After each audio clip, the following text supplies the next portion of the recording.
Have you ever wondered about the true power of prayer, the impact it can have on our lives and the world around us? The power of prayer is not a myth.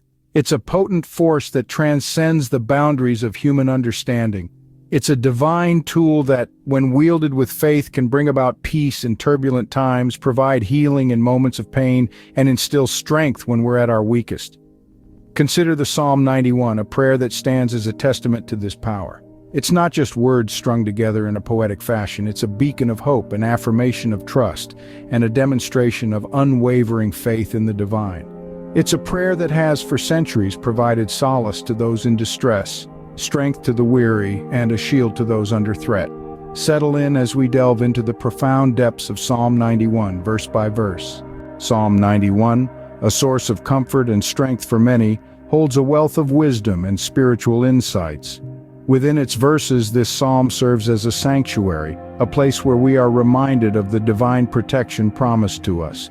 It's a prayer that not only soothes the weary soul but also fortifies the spirit, fostering an unshakable trust in the divine. This psalm, woven with threads of faith, trust, and divine intervention, imparts a sense of security and peace. It whispers of a divine fortress, a refuge against the storms of life. It speaks of trusting in the divine and, in return, being shielded from harm.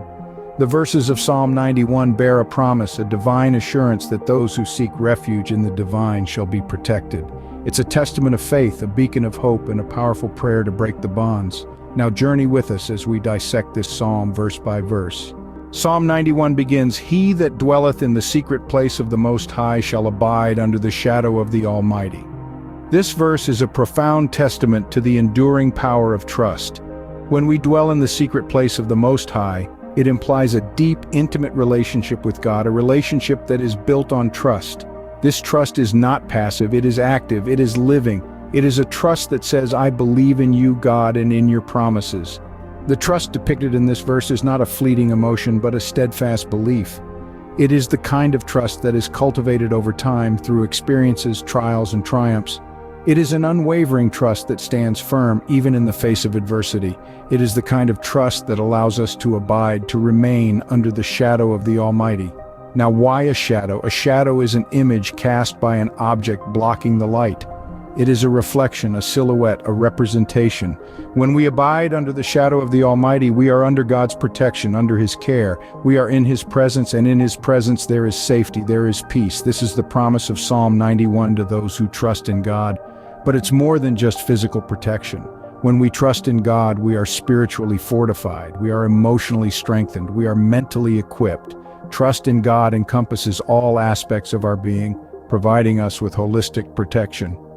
The first verse of Psalm 91, therefore, sets the tone for the entire psalm. It lays the groundwork for the promises that follow, promises of protection, deliverance, and victory. All these promises are contingent upon one thing: trust. Trust in God is the key that unlocks the promises of Psalm 91. It is the foundation upon which all the other verses stand. With trust as our shield, we move to the next verses where God's protective nature unfolds. "I will say of the Lord, He is my refuge and my fortress, my God, in Him will I trust."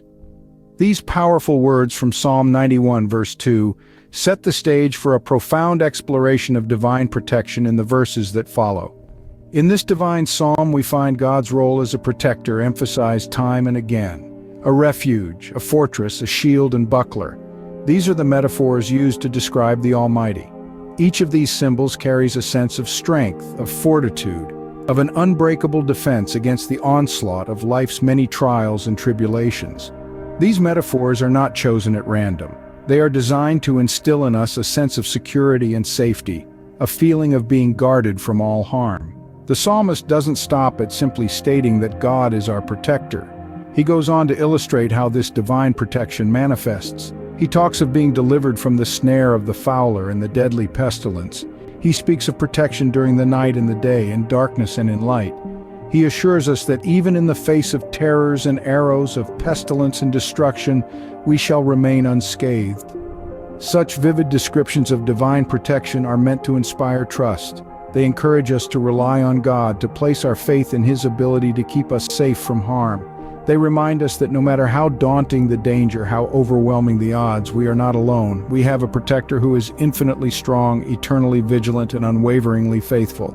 This divine protection, however, is not a passive gift. It requires our active participation. It requires us to dwell in the secret place of the Most High, to abide under the shadow of the Almighty, to say of the Lord, He is my refuge and my fortress.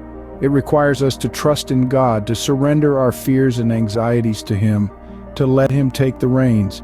As we've seen, God's protection is a prominent theme, but there's more to uncover in the following verses. Thou shalt not be afraid for the terror by night, nor for the arrow that flieth by day. These words, etched in the pages of Psalm 91, serve as a beacon of light in the depths of fear. They address overcoming fear through faith, and they inspire courage and resilience. But how do we interpret this in our everyday lives? Let's delve a little deeper. Imagine the terror by night as the uncertainties that keep you awake, the worries that lurk in the shadows of your mind, and the arrow that flies by day. Think of it as the challenges and trials that you face in broad daylight, the adversities that test your spirit. The verse tells us not to be afraid. It's not a plea, but a command, a divine assurance that fear has no place in our lives. But how can we just cast away fear, a basic human emotion? Here's where faith steps in. Faith is not just about believing in something greater, it's about trusting that something greater believes in us. It's about knowing that we are never alone in our battles, that there's a divine force guiding us, protecting us. When we embrace faith, we welcome courage. We become resilient. The terror by night won't disappear, nor will the arrow by day stop flying, but we will stand strong. We will face them not with fear, but with a steadfast spirit, a heart full of courage. This is the power of faith. It doesn't make the world less scary, but it makes us braver. It doesn't remove the challenges, but it strengthens us to face them.